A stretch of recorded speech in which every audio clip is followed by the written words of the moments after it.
우선 이번 사태에서 국민들이 약간 의구심을 가졌던 게 바이버라는 바로 그거예요. 예. 메신저예요. 네. 바이버가 뭐지? 바이버 쓰시는 분 손? 저. 바이버 쓰세요?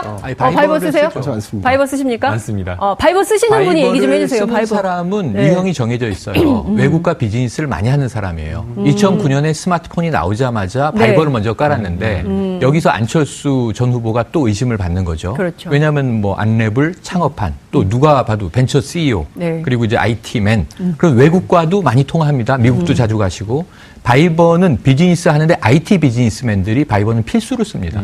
컨퍼런스 콜 같은 걸 외국이랑 하는데 너무 좋아요. 이 해외 국제 통화가 거의 무료예요. 그리고 두 번째, 보안이 튼튼해요. 국내 거에 비해서. 국내 것은 기술적인 보안이 나쁜 게 아니라 카카오도 보안 좋은데 이 정부가 요청하면은 협조해야 되는 거지 않습니까? 그러니까요. 정치 권력 때문에. 네. 그래서 다 텔레그램으로 그렇죠. 이민을 정치 망명을 그 사이버 망명을 했었죠.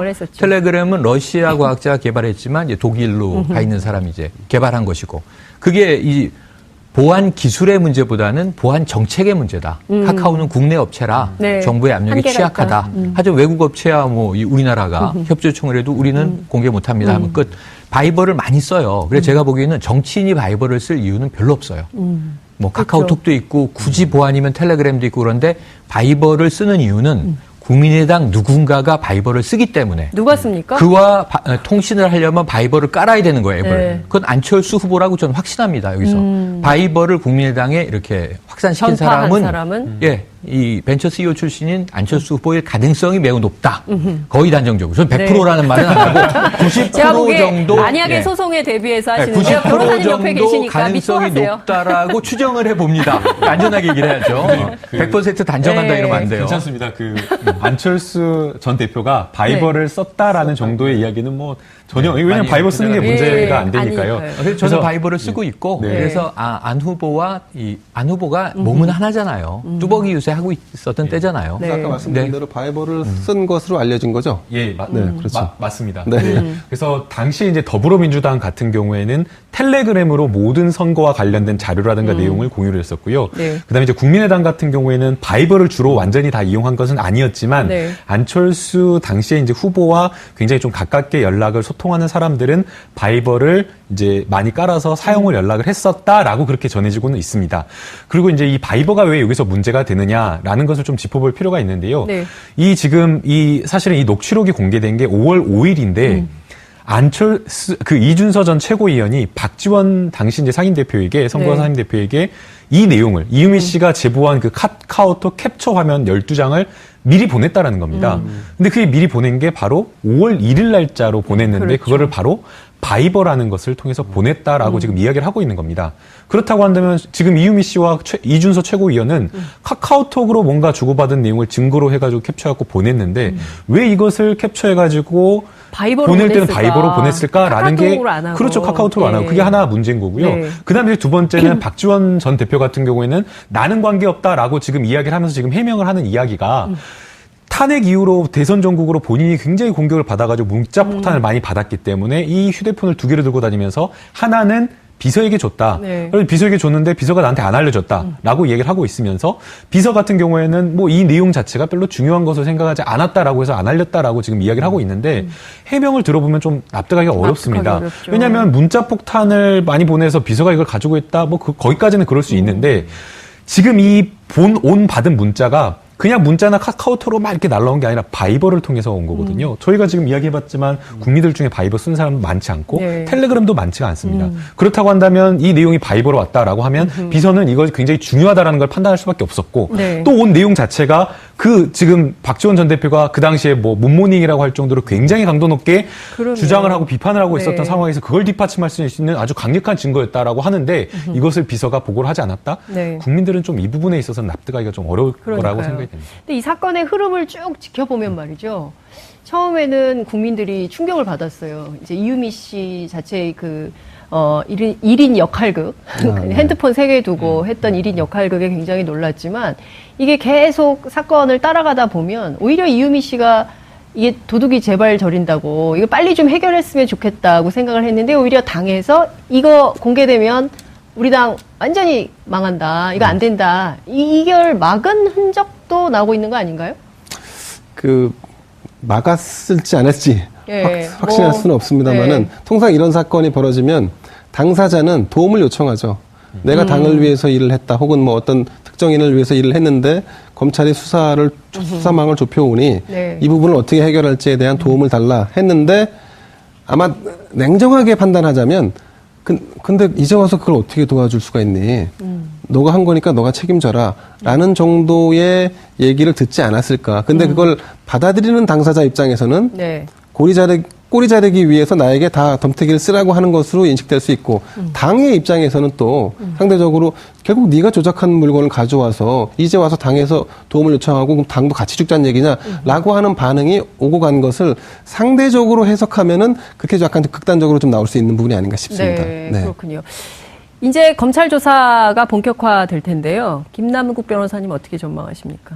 검찰이 이 사건 어디까지 칼끝을 겨눌까요? 네, 일단은 검찰 같은 경우에는 성역 없는 수사를 하겠다라고 지금 할 수밖에 없는 상황이기 때문에 네. 아마 수사는 크게 두 갈래로 갈 것으로 생각이 됩니다. 첫 번째는 이 녹취록이 지금 보고가 되어 있기 때문에 이 보고 라인에 있었던 사람들은 전부 다 조사를 할 수밖에 없고요. 물론 이제 처음에 조사를 할 때 피의자 신분으로 조사하기는 어렵지만 네. 그래도 참고인 조사로 해서 보고를 받을 때에 처음에 그때 당시에 그 경위라든지 정황이라든지 그런 부분에 있어서 수사를 할 수밖에 없고요. 그다음 이제 두 번째 방향은 크로스 체크한 이 검증팀 누가 네. 이것을 검증했느냐라는 그 부분에 또 초점을 맞출 겁니다. 사실은 이게 이제 뭐 공개가 되었을 때 네티즌들도 그 파슨스 그 스쿨의 그 동기 명부를 찾아가지고 검증을 할 정도로 굉장히 좀 쉽게 확인을 할 수 있었고요. 네티즌 수사대. 네티즌 수사대. 예, 그리고 아까 이제 최영일 교수님께서 예. 말씀을 하셨지만 5월 7일 날 문준용 씨의 동기가 이거 아니다라고 하면서 조목조목 반박을 했기 때문에 그 부분에 그 당시 이유로만으로도 검증을 하면 됐을 텐데 검증이 이루어지지 않은 부분이 있기 때문에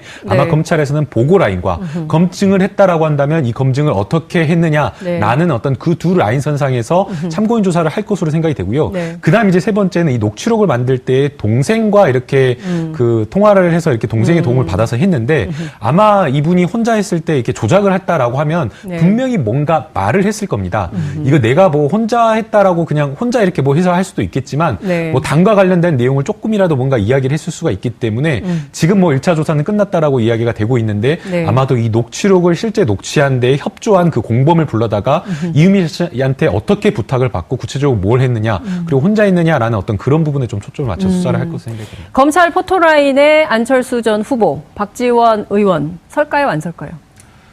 조만간. 서기가 조금 쉽지는 않을까요? 쉽지는 않아 보입니다. 그러니까 안철수 후보를 불러서 조사를 한다는 것 자체가 네. 당시에 이제 대선 후보였고 네. 또 그 다음에 뭐 대선이 끝난 지 지금 얼마가 되지 않은 상황이기 때문에 네. 검찰로서는 안철수 후보가 이 조작 사실을 그래도 구체적으로는 좀 알았다라는 부분과 관련된 어떤 구체적인 어떤 진술이라든지 네. 아니면 물증이 나오지 않는 이상은 검찰에서 소환 조사를 하기는 조금 부담스러운 상황일 것으로 생각이 되고요. 네. 그럼에도 불구하고 아까 제가 말씀드린 대로 안철수 후보의 사실은 최측근이라고 볼 수 있는 정책비서관도 했고 네. 안철수 후보가 타고 다녔던 후보 시절에 타고 다녔던 그 1호 차량에 함께 동석해서 수행을 했던 그 송강 변호사가 이 이유미 씨의 변호사를 추천해서 변호인으로 선임하겠다는 어떤 그런 조항들이 있기 때문에 네. 간접적으로든 어떻게든 아마 안철수 후보에 대한 조사는 아마 할 것으로 생각이 됩니다. 참고인 조사를 피해가기는 어려워요. 네. 일단은 이 인물 둘을 추천해서 당으로 끌어들인 인물이 이제 네. 당시 대선 후보인 안철수 네. 전 대표다. 이거 어쩔 수 없고 네.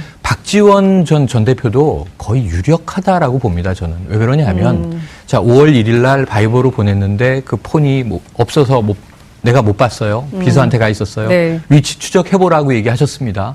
그런데 우리가 잘 알지만 정치 구단이면서 이분이 연세는 있지만 네. SNS를 굉장히 능숙하게 쓰시는 분입니다. 그럼요. 네. SNS 정치로 막 이제 전국을 쥐락펴락하는 분인데 5월 5일 날 이게 발표되고 당내에서 검증이 안 됐으면 문제가 큰 게 5월 8일이 대선 전날이면서 어버이날인데 문준용 나와라 한 분이 박지원 전 대표예요.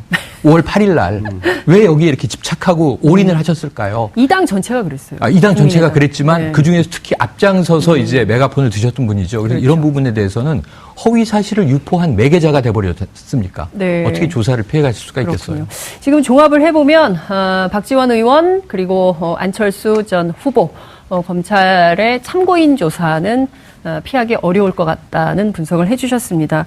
김대현 기자께서 저희가 간단하게 정당의 비전 말씀을 해주시고 싶지만 지금 시간이 없기 때문에 그 얘기는 다음 주에 하시는 걸로. 아주 간단하게 말씀드리면 짧게. 저는 박지원, 안철수 대표 전 후보가 검찰에 출두하는 일은 없을 거로 예상이 됩니다. 다음 주 기대됩니다. 네. 오늘 말씀 세 분 너무 감사합니다. 잘 들었습니다.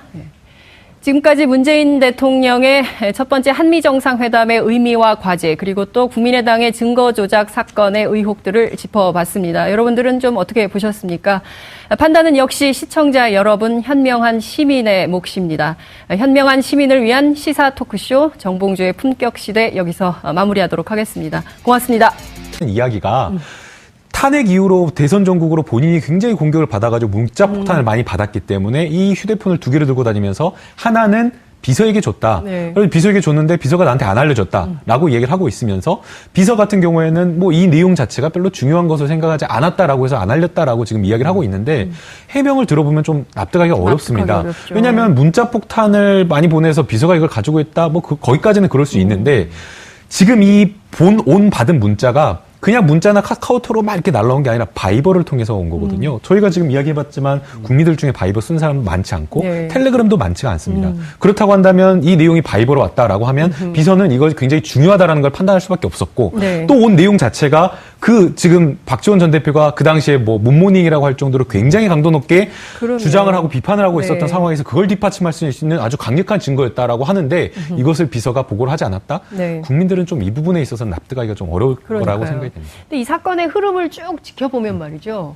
처음에는 국민들이 충격을 받았어요. 이제 이유미 씨 자체의 1인 역할극, 핸드폰 3개 두고 했던 1인 역할극에 굉장히 놀랐지만 이게 계속 사건을 따라가다 보면 오히려 이유미 씨가 이게 도둑이 제발 저린다고 이거 빨리 좀 해결했으면 좋겠다고 생각을 했는데 오히려 당에서 이거 공개되면 우리 당 완전히 망한다. 이거 안 된다. 이걸 막은 흔적도 나오고 있는 거 아닌가요?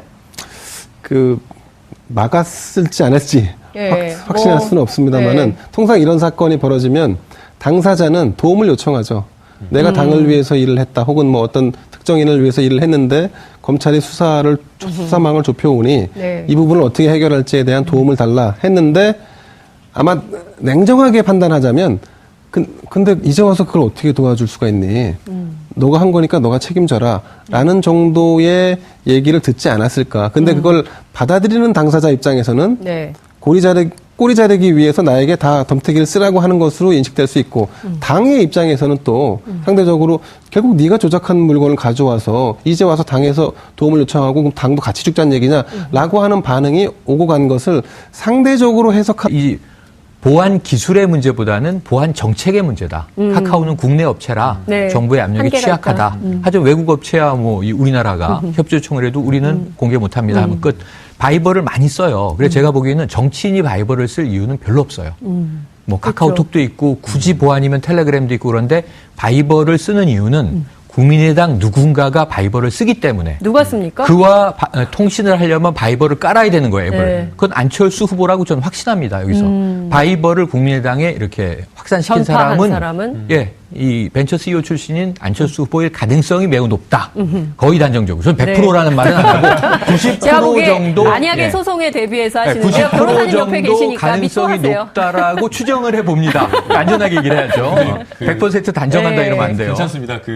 안철수 전 대표가 바이버를 썼다라는 정도의 이야기는 전혀 왜냐면 바이버 쓰는 게 문제가 안 되니까요. 그래서 저는 바이버를 쓰고 있고 그래서 안 후보가 몸은 하나잖아요. 뚜벅이 유세 하고 있었던 때잖아요. 아까 말씀드린 대로 바이버를 쓴 것으로 알려진 거죠? 그렇죠. 맞습니다. 우선 이번 사태에서 국민들이 약간 의구심을 가졌던 게 바이버라는 메신저예요. 바이버가 뭐지?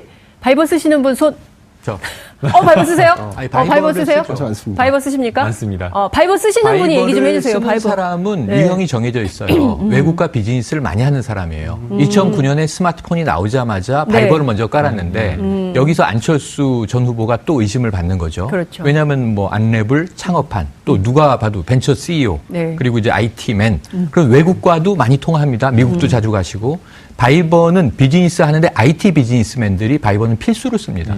컨퍼런스 콜 같은 걸 외국이랑 하는데 너무 좋아요. 이 해외 국제 통화가 거의 무료예요. 그리고 두 번째, 보안이 튼튼해요. 국내 거에 비해서. 국내 것은 기술적인 보안이 나쁜 게 아니라 카카오도 보안 좋은데 이 정부가 요청하면은 협조해야 되는 거지 않습니까? 그러니까요. 정치 권력 때문에. 네. 그래서 다 텔레그램으로 그렇죠. 이민을 정치 망명을 그 사이버 망명을 네, 사이버 했었죠. 망명을 했었죠. 텔레그램은 러시아 과학자가 개발했지만 이제 독일로 가 있는 사람이 이제 개발한 것이고 그게 그래서 당시 이제 더불어민주당 같은 경우에는 텔레그램으로 모든 선거와 관련된 자료라든가 내용을 공유를 했었고요. 네. 그다음에 이제 국민의당 같은 경우에는 바이버를 주로 완전히 다 이용한 것은 아니었지만 네. 안철수 당시에 이제 후보와 굉장히 좀 가깝게 연락을 소통하는 사람들은 바이버를 이제 많이 깔아서 사용을 연락을 했었다라고 그렇게 전해지고는 있습니다. 그리고 이제 이 바이버가 왜 여기서 문제가 되느냐라는 것을 좀 짚어볼 필요가 있는데요. 네. 이 지금 사실은 이 녹취록이 공개된 게 5월 5일인데 안철수 이준서 전 최고위원이 박지원 당시 이제 상임대표에게 선거 네. 상임대표에게 이 내용을 이유미 씨가 제보한 그 카카오톡 캡처 화면 12장을 미리 보냈다라는 겁니다. 근데 그게 미리 보낸 게 바로 5월 1일 날짜로 보냈는데 그렇죠. 그거를 바로 바이버라는 것을 통해서 보냈다라고 지금 이야기를 하고 있는 겁니다. 그렇다고 한다면 지금 이유미 씨와 이준서 최고위원은 카카오톡으로 뭔가 주고받은 내용을 증거로 해가지고 캡처해갖고 보냈는데 왜 이것을 캡처해가지고 바이버로 보낼 때는 보냈을까? 바이버로 보냈을까라는 게 카카오톡으로 안 하고. 그렇죠. 카카오톡으로 안 하고 네. 그게 하나 문제인 거고요. 네. 그다음에 두 번째는 박지원 전 대표 같은 경우에는 나는 관계없다라고 지금 이야기를 하면서 지금 해명을 하는